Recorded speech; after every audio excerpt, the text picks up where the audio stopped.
So eventually, on the 11th hour of the 11th day of the 11th month, it was over.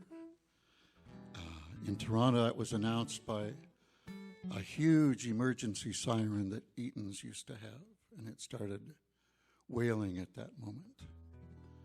And this song is called Armistice, and that's how that begins.